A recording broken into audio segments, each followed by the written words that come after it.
గఫూర్ గారు ఈ రెండు కలపటం మహిళా రిజర్వేషను ఇప్పుడు నిన్న కూడా రేవంత్ రెడ్డి గారు చెప్పింది క్లియర్గా, అంటే రేవంత్ రెడ్డి గారు చెప్పారా అని కాదు, ఇంకోళ్ళు చెప్పాను కాదు, మహిళా రిజర్వేషన్ అమలు చేయాలంటే మొన్న 23లో చేసిన చట్టంలో 2026 సెన్సస్ ప్రకారం అనకుండా ఉంటే 24 నుంచి కూడా చేసుకొని ఉండొచ్చు. That is 100% correct.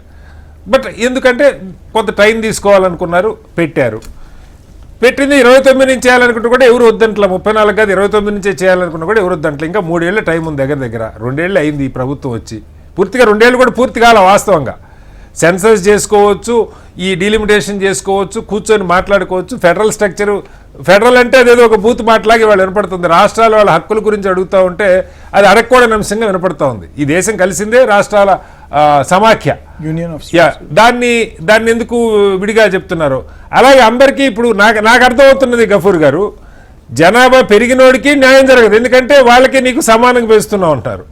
సంపద పెంచినోడికి న్యాయం జరగదు, దేశం కోసం దేశాన్ని కంట్రిబ్యూట్ చేసినోడికి న్యాయం జరగదు, ఎందుకంటే నీకు వాడికి సమానంగా పెంచుతున్నావు అంటారు. ఎలా అర్థం చేసుకోవాలి? కటారి గారు, మీకు మిగతా పెద్దలకు నమస్కారం అండి. ఇప్పుడు సార్ దీంట్లో బీజేపీ యొక్క చిత్తశుద్ధిని నేను శంకిస్తున్నానండి. చెప్పండి. కిషోర్ గారు ఉన్నారు అక్కడ.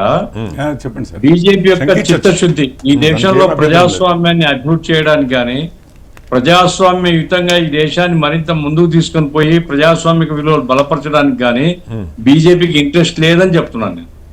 ఎందుకు ఆ మాట అంటున్నానంటే, ఇప్పుడు ఎన్నికలు జరుగుతున్నాయి. ఎన్నికలు జరుగుతున్న దీంట్లో మనం చూసాం, 1 సంవత్సర కాలం పాటు మనం కూడా అనేక డిబేట్లో మనం మాట్లాడుకున్నాం.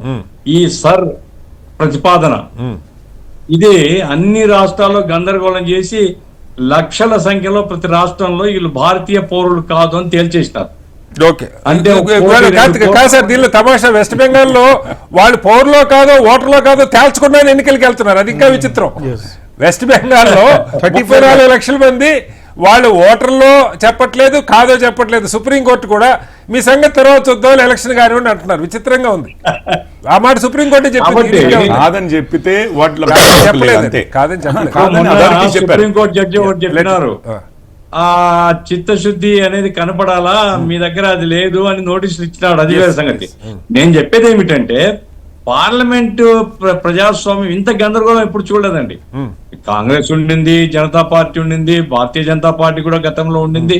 కానీ ఎన్నికల ప్రక్రియలో ఈ రకమైనటువంటి మార్పులు, గందరగోళాలు, హడావుడి నిర్ణయాలు భారత పౌరుల్ని అవమానపరిచేటువంటి పద్ధతిలో ఎప్పుడు జరగలేదు.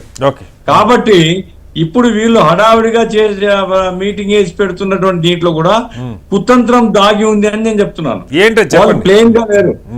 వాళ్ళు ప్లేన్ గా లేరు. భారత ప్రజాస్వామ్యాన్ని బలపరచడం కోసం చేయడం లేదు. రాజకీయ దురుద్దేశం ఏదో ఇమిడి ఉంది.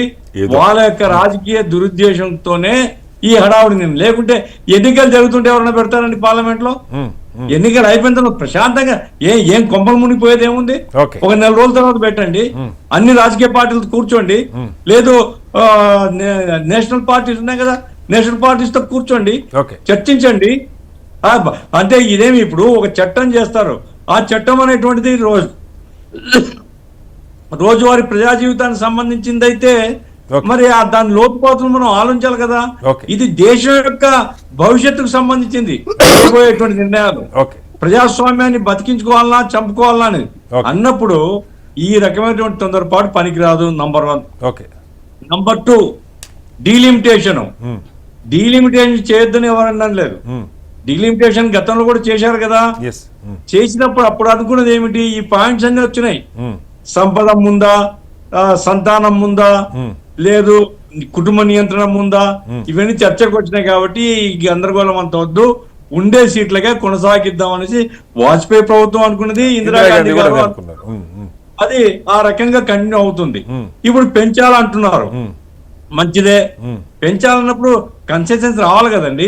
పార్లమెంట్ లో కూర్చొని మేము నిర్ణయాలు చేస్తాం, మెజార్టీని చేతులు ఎత్తేస్తాం. ఇది పార్లమెంటరీ ప్రజాస్వామ్యం. మీరు రాజకీయ పార్టీల అభిప్రాయాలు తీసుకోండి. విచిత్రంగా ఇప్పుడు మెజార్టీ కూడా లేదు సార్ వీటికి. కాదు గఫూర్ గారు, ఇది చేయాలంటే 2/3 మెజార్టీ కావాలి. వాళ్ళకి మొత్తం కలిపి ఉన్నది 292, ఇంకొక 70 కావాలి 2/3 మెజార్టీ కావాలంటే.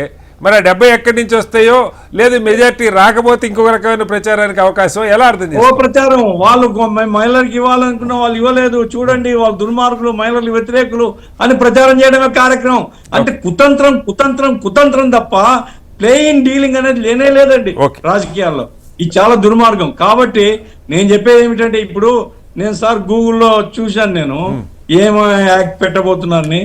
నాకెక్కడ ఉండే సీట్ల మీద 50% పెంచుతున్నారు ఆల్ ఇండియా అలాంటి వరకు చెప్పారు. 543 నుంచి 850, 38-15. ఈ 35కి జనాభా ఉండదు. 35కి ఏంటంటే వాళ్ళు ఆ పర్టికులర్ యూనియన్ టెరిటరీ నుంచి వస్తారు కాబట్టి ఎంత జనాభా ఉన్నా ఒక మనిషిని ఇస్తారు. 13 ఉన్నాయి, 35 అవుతున్నాయని చెప్తున్నారు. 530 ఉన్నాయి, 815 అవుతున్నాయని చెప్తున్నారు. అదే యూనియన్ టెరిటరీస్ అందరికి ఒకటి ఇస్తారు. ఇంకా జనాభా ఎంత ఉన్నది. ఓకే, ఎందుకంటే మనం గౌరవిద్దాం, అంగీకరిద్దాం. ఇప్పుడు ఈ 815 అనేది ఏ రకంగా కేటాయిస్తారు? మొన్న పత్రికల్లో వచ్చిందేమో ఉండే సీట్ల మీద 50% అన్నారు. మా దగ్గర ఇక్కడ ఆంధ్రప్రదేశ్ లో ఎమ్మెల్యేలు చాలా మంది వేసుకుని కాబట్టి ఆ 50% ఉందా లేదా అనేది నాకే ఎక్కడ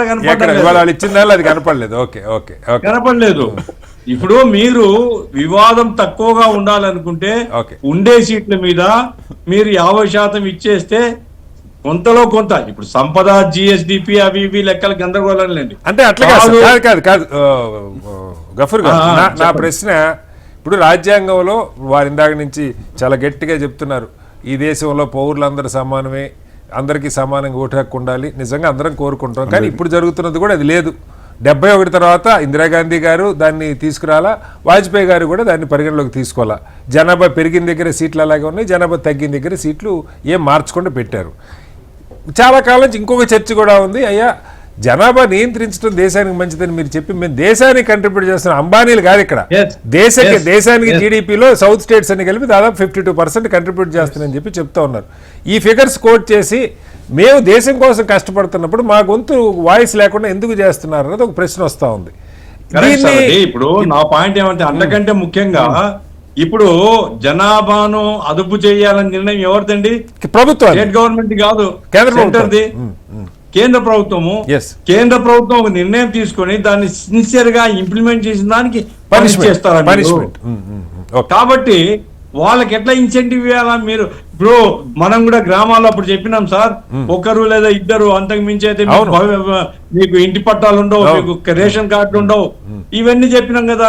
ఆపరేషన్ చేయించుకుంటే మీకు ఇన్సెంటివ్స్ వస్తాయని చెప్పాం కదా. మేమే రాజకీయ నాయకులుగా తిరిగి చెప్పాం కదా. మరి ఏమైంది? కేంద్రానికి బాధ్యత లేదా ఇది? ఇవన్నీ లోతుగా చర్చించాలి కదా అన్ని రాజకీయ పార్టీ. సార్ చాలా పెట్టి పాలిటిక్స్ ఉండకూడదండి. దేశానికి సంబంధించి ఒక విశాలమైనటువంటి నిర్ణయం తీసుకున్నప్పుడు కన్సెన్సస్ తీసుకొని రావడానికి బాధ్యత ఎవరిదంటే కేంద్ర ప్రభుత్వం. తర్వాత ఉమెన్ రిజర్వేషన్ బిల్లు ఎవరికేం అభ్యంతరం లేదు, కానీ ఎవరికి ఇష్టం లేదు, అభ్యంతరం లేదు, అది చేయడం ఇష్టము లేదు, బీజేపీకి కూడా ఇష్టం లేదు. బీజేపీ గతంలో బయట ఇంకొక చర్చ కూడా నడుస్తుంది. ఉమెన్ రిజర్వేషన్ డీలిమిటేషన్ కలపటంలో ప్రధానమైన అంశం ఏంటంటే, ఇప్పుడు డీలిమిటేషన్ చేసి సీట్లు పెంచకుండా చేస్తే ఆ 100లో 33 ఏళ్ళకి ఇస్తే ముందు అధికారంలో ఉన్న పార్టీలకి ఇబ్బంది అవుతుంది, సీట్లు ప్రతిపక్షాలకు తేలిక అవుతుంది. సో ఆ గొడవ పోవాలంటే ఒక 50 పెంచి 150 చేసి 100ని ఈ 50 మహిళలకు ఇచ్చేస్తే మన 100 మనకు ఉంటే గొడవ లేదన్నదే ఒక పాయింట్ గా కూడా చెప్తా ఉన్నారు. అట్లా కూడా చేయరు సార్, మన సార్ పురుషాధిక్య సమాజం సార్ ఇది, అంత ఈజీగా ఒప్పుకోరు. ఇప్పుడు మహిళా రిజర్వేషన్ బిల్లు పార్లమెంట్ లో పెడితే పోయి పార్లమెంట్ బయటికి పోయి పైన పోయి ఆ పోడియం మీద ఉండేటువంటి బిల్లు తీసేసినారు. మాకు బీసీకి కోటా, రిజర్వేషన్ కోటా. ఇప్పుడు విజయవాడలో ఒక రౌండ్ టేబుల్ మీటింగ్ పెట్టినారు, బీసీ ఓబీసీకి కోటా ఇవ్వాలి అని. కాబట్టి ఇవన్నీ లోతుగా అది అడగటం నేరమా గఫూర్ గారు? నేను మళ్ళీ నేరం కాదు సార్, హక్కండి, హక్కు కదా.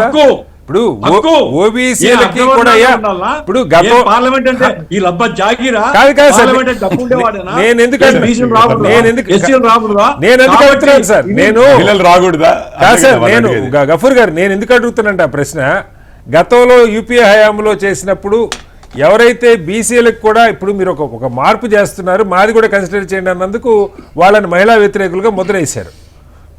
బీసీ ఓబీసీ వర్గానికి రిజర్వేషన్లు ఉండని అడిగినందుకు. ఇప్పుడు అడిగితే ఇప్పుడు ఎవరు అడిగినా అయ్యా బీసీల సంగతిని అడిగినా లేకపోతే డీలిమిటేషన్ ఇట్లా కాదు చేయాల్సింది అడిగినా వీళ్ళు మహిళా వ్యతిరేకులు అయిపోతారు. అంతేనా? కాదు సార్, సర్ను గురించి ప్రశ్నిస్తే దేశద్రోహులు, ఇప్పుడు చేయబోయే చట్టాన్ని గురించి అడిగితే ప్రజాస్వామ్య వ్యతిరేకులు, మహిళా వ్యతిరేకులు. అంటే సులభంగా ఇతరుల మీద బండలేయడం, ఇతరులను దుష్ప్రచారం చేయడం కార్యక్రమం పెట్టుకున్నారు. విజనరీ ప్రధానమంత్రి ఎవరైనా కానీ, నేను వ్యక్తిని గురించి మాట్లాడడంలా, ప్రధానమంత్రి అనేటువంటి వ్యక్తి లేదా కేంద్ర ప్రభుత్వము విజనరీస్ గా ఉండాలి. రాబోయేటువంటి ఎవరు అధికారులు ఉంటారు వేరే సంగతి, రాబోయేటువంటి కాలంలో ఈ జాతిని ఐక్యంగా ముందుకు తీసుకొని పోవడానికి, అందరిలో సఖ్యత తీసుకోవడానికి ఏం చేయాలో చూడాలా, దానికి చట్టం జరపాలా. అదేమీ లేదు, పార్లమెంట్ లో మాకు మెజార్టీ ఉంది, కూర్చోబెడతాం, ఎస్ అంటే ఎస్, నో అంటే నో.